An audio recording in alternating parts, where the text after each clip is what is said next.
Good Night for Justice started with an idea that I had because I had been reading a biography about Andrew Jackson. And then before Jackson was the president of the United States, he was a circuit judge in South Carolina and in Tennessee.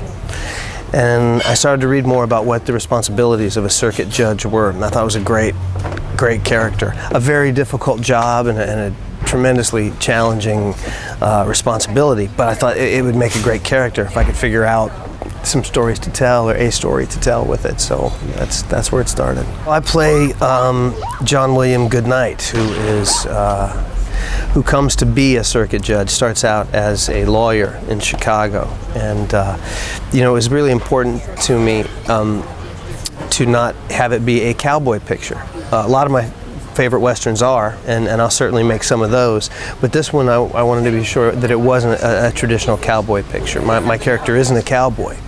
He's a learned fellow from Chicago who gets appointed to his circuit judgeship and has to then go to the Wyoming Territory, which is where he was born, and he hasn't been back since he was a child.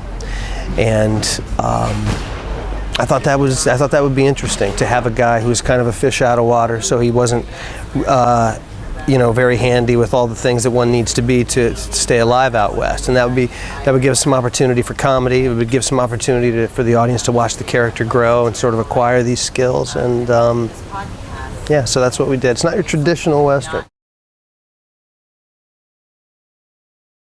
People keep asking me about that, if I envision it as a trilogy or something like that. I don't know. I never really put an end on things. I try to think of a good story and a good character, and if you do your job well and you come up with a good character, then it's sometimes easy to find another story to tell with them. I mean, I feel like I hear this guy's voice pretty well, so I can think about it clearly and envision what the other stories would be. So I hope so. I enjoyed playing it, and Jason and I had a great time doing it together, so we'd like to do another.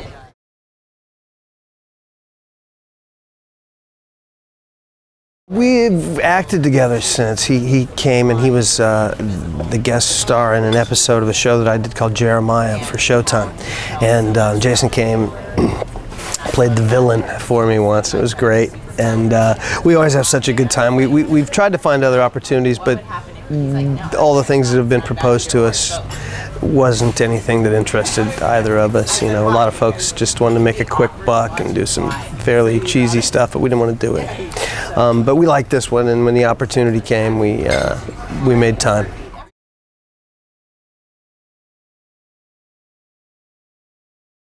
People were talking about, when we were told we were going to do a western, and they were all talking about 310 to Yuma, 310 to... I wasn't that impressed, to tell you the truth. CGI effects and all that stuff. I thought the original one was better. This movie slaps 310 to Yuma. It won't wake up till like 4:15.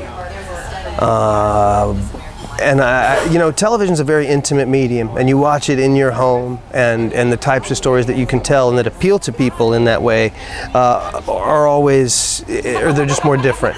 The event-style story that you see when you go to the movie, when you see big, huge, $100 Avatar, $100 million movies like Avatar and things like that, that's a specific experience that one can only enjoy at the box office. But telling great stories, television has always been the place for that. Aaron Spelling told me when he made a film called The Day After in the 70s about what would happen if a nuclear bomb went off. It was important.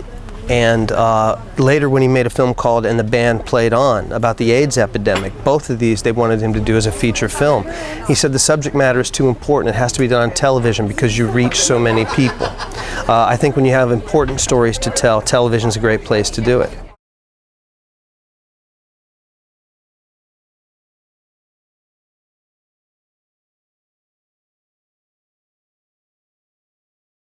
I think the basic cable, pay cable, premium cable, all the different things, each particular platform offers you a different creative opportunity.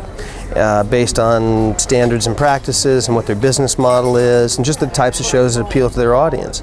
Creatively, when you look at the showrunners and the creative types that they attract, cable, because it allows you these freedoms, oftentimes you find the more liberal voices, the more creative thinkers that think outside the box. As I mentioned, network television is a very lucrative box, but cable's coming and they're taking their share of the revenue, and they need to be, clearly they paid close attention to how to do it, and they're beating the networks at their own game now, and they're doing it with smart, innovative programming, and they're ordering the right number of shows, and they're just basically, keeping their eyes open, keeping their minds open to new ways of doing business and new people to tell the stories with.